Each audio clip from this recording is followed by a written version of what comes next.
অর্ধেক রাত হলে আকাশের দরজা কি হয়? খুলে দেওয়া হয়। যে যা চাই তাকে আল্লাহ তা দিয়ে দেন। যে যে বিষয়ে প্রার্থনা করে সেটা আল্লাহ কবুল করেন। যে যে কোনো বিপদে পড়েছে আল্লাহ তাকে উদ্ধার করেন। তবে যার জেনার সম্পর্ক আছে তার কথা আল্লাহ কবুল করেন না। আমি কি দিয়ে বুঝাই জেনা কত বড় বিপদ? আমি কি দিয়ে বুঝাই আপনাকে জেনা কত বড় বিপদ?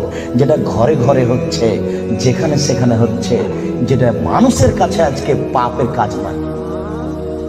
শোনো, মুনাফিকি করো না বক্তব্যের সাথে। এই ছেলে, তোমাকে আমি কঠিন ভাবে বলে যাচ্ছি, তুমি বক্তব্যের সাথে মুনাফিকি করো না। এখান থেকে উঠার আগে মোবাইলে যত মেয়ের নাম্বার আছে তুমি কেটে দিয়ে উঠবা। জিন্দেগিতে কোনোদিন কোনো মেয়ের সাথে গল্প করো না। তোমার সাথে এ অংশে আমার জরুরি কথা আছে, তুমি একটু ধৈর্য ধারণ করো, একটু সামান্য একটু থামো। তোমার সাথে আমার আরো জরুরি কয়েকটি কথা আছে।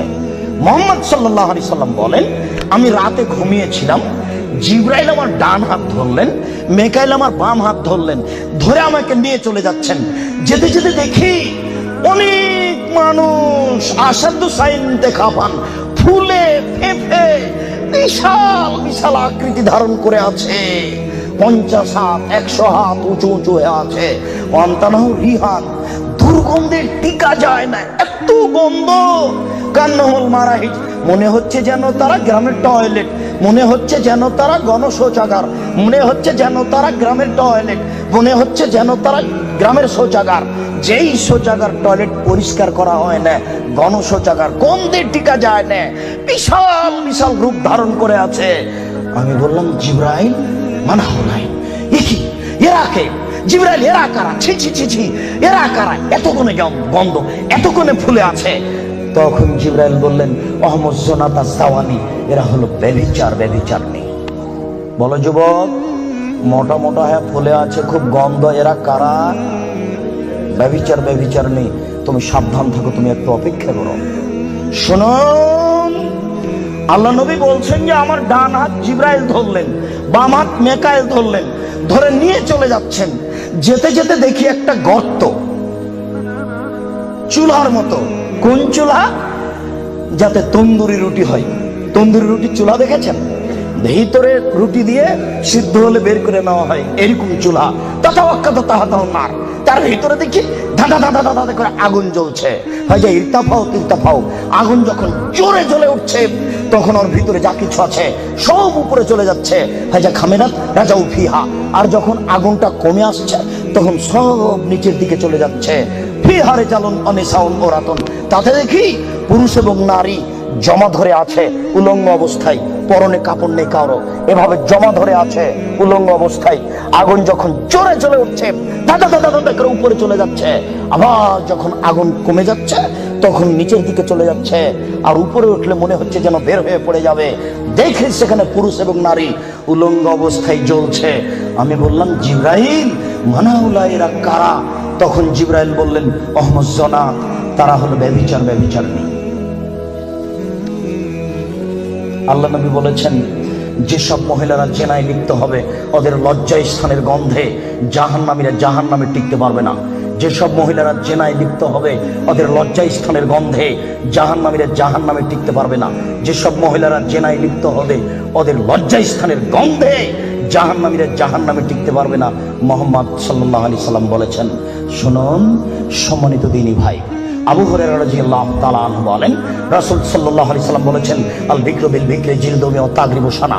অবিবাহিত ছেলে মেয়ে যদি জেনায় লিপ্ত হয় তাহলে তাকে 100 লাঠি পিটিয়ে এলাকা থেকে 1 বছরের জন্য তাড়িয়ে দিতে হবে। তিনি বলেন, আস-সাইবু বিস-সাইব রাজম, বিবাহিত পুরুষ নারী যদি জেনায় লিপ্ত হয় তাহলে তাকে ইট ঢেল পাথর দিয়ে মেরে মেরে মেরে ফেলতে হবে। এদেশের লাখো ভাবিকে ইট ঢেল পাথর দিয়ে মেরে ফেলতে হবে যারা দেবরের সাথে জেনায় লিপ্ত হয়েছে। এদেশের লাখো দুলাভাইকে ইট ঢেল পাথর দিয়ে মেরে ফেলতে হবে যারা সেলিকার সাথে জেনায় লিপ্ত হয়েছে। এদেশের লাখো পুরুষকে ইট ঢেল পাথর দিয়ে মেরে ফেলতে হবে যাদের স্ত্রী থাকার পরেও অন্য নারীর সাথে জেনায় লিপ্ত হয়েছে।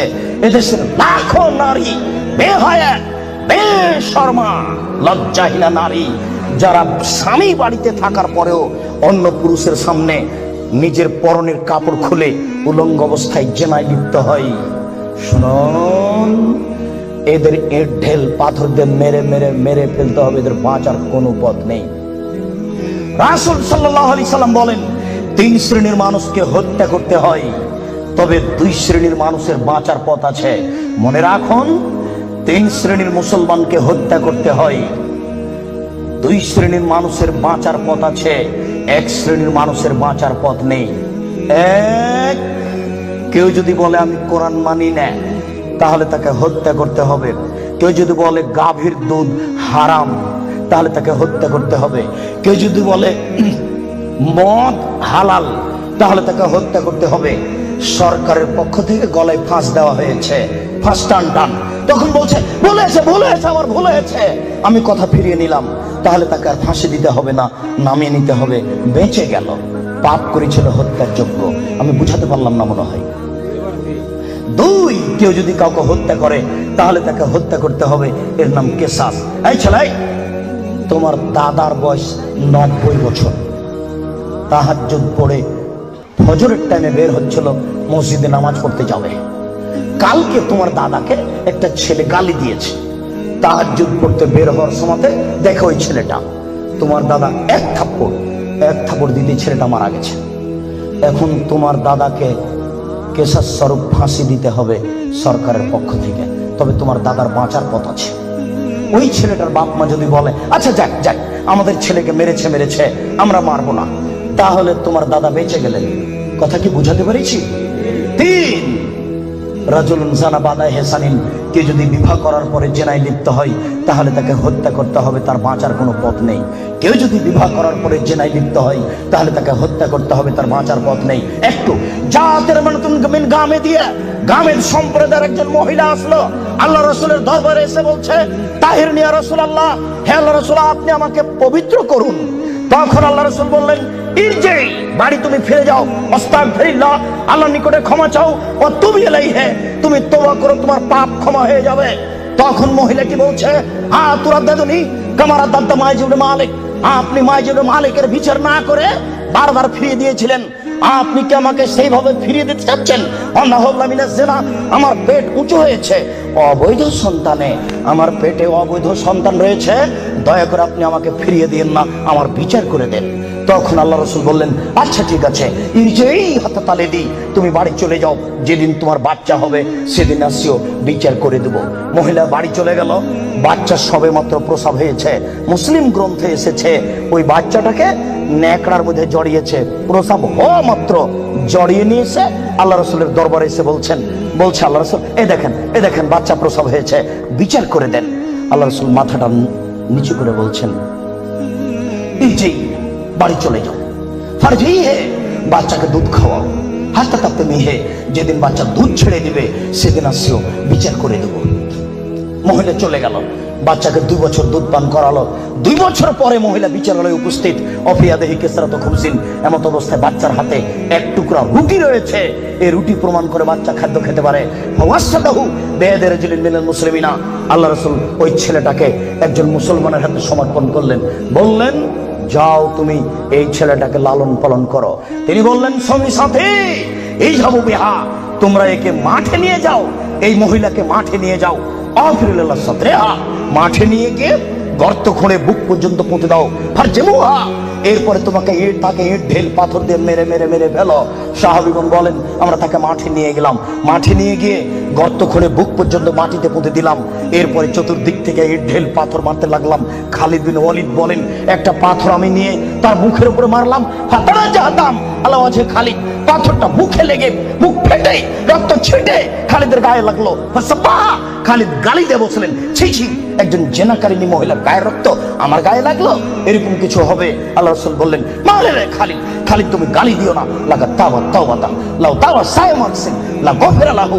এই মহিলা আল্লাহর দরবারে এত ক্ষমা ভিক্ষা চেয়েছে, এই মহিলা আল্লাহর দরবারে এত কান্নাকাটি করেছে, পৃথিবীর বড় থেকে বড় পাপী যদি এইভাবে কান্নাকাটি করে তাহলে তার পাপ ক্ষমা হয়ে যাবে। খালিদ তুমি একে গালি দিও না, দুঃখিত আপনাকে আমি কি দিয়ে বুঝাই, পৃথিবীর সবচেয়ে বড় পাওয়ারফুল মানুষ হচ্ছেন মুহাম্মদ সাল্লাল্লাহু আলাইহি সাল্লাম।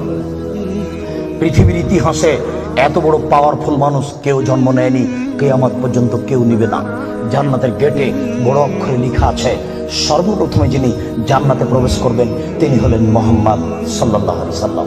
জান্নাতের ভিতরে একটা ঘর আছে, সেই ঘরের ভিতর দিকে একজন ফেরেশতাকে দাঁড় করে রাখা হয়েছে, এখনো উপস্থিত। তাকে বলা হয়েছে, কেউ যদি বাহির থেকে এসে ঠক ঠক করে শব্দ দেয়, কে যদি বাহির থেকে বলে মুহাম্মদ, তাহলে এই দরজা খুলে দিও। এই ঘর মুহাম্মদ ছাড়া কারোর জন্য খোলা হবে না। আপনার আমি কি দিয়ে বুঝাই মুহাম্মদ সাল্লাল্লাহু আলাইহি সাল্লাম কত বড় পাওয়ারফুল মানুষ। বিচারের মাঠে ইব্রাহিম আলাইহিস সালাম বলবেন, কাদ গাজিবা আলাইয়া রাব্বি, আমার প্রতিপালক আমার উপরে রাগ করেছেন। মা গাজিবা মিন কাবলা বাদ, আমার প্রতিপালক এইরকম রাগ পূর্বেও কোনোদিন করেননি, ভবিষ্যতেও কোনোদিন করবেন না। নাফসি নাফসি, আমার যে কি হয় তা আমি নিজেই বুঝি না। এইভাবে চিল্লাচিল্লি করবেন ইব্রাহিম আলাইহিস সালাম। আপনার হুজুরের কি হবে, পীর সাহেবের, আপনাকে আমি কি দিয়ে বুঝাই? শুনুন, ওই সময়তে মুহাম্মদ সাল্লাল্লাহু আলাইহি সাল্লাম সিজদায় পড়বেন, তখন আল্লাহ বলবেন, এই ফারাসাক সালতুতা পাসফাতু সাফা, মুহাম্মদ মাথা উঠান, বলেন, যা বলবেন তাই মেনে নিব। যেই কথা বলবেন আমি সে কথা গ্রহণ করব। আপনি মাথা উঠান না, আপনি বলেন না আমাকে কি বলছেন, আমি আল্লাহ, আপনি যা বলবেন তাই মেনে নিব। এত বড় পাওয়ারফুল মানুষ, একটু বলতে পারলেন না, যাও যাও তোমার বিচার হবে না, তোমার পাপ ক্ষমা হয়ে গেছে, যাও তোমার বিচার হবে না, এই কথা তিনি বলতে পারলেন না। এত বড় পাওয়ারফুল মানুষ, তিনি খালি বললেন, খালিদ তুমি একে গালি দিও না, এ এত তওবা করেছে। এরকম তওবা যদি বড় থেকে বড় পাপী করে তাহলে তার পাপকে ক্ষমা করা হবে খালিদ। তার মানে এর পাপ ক্ষমা হয়ে গেছে।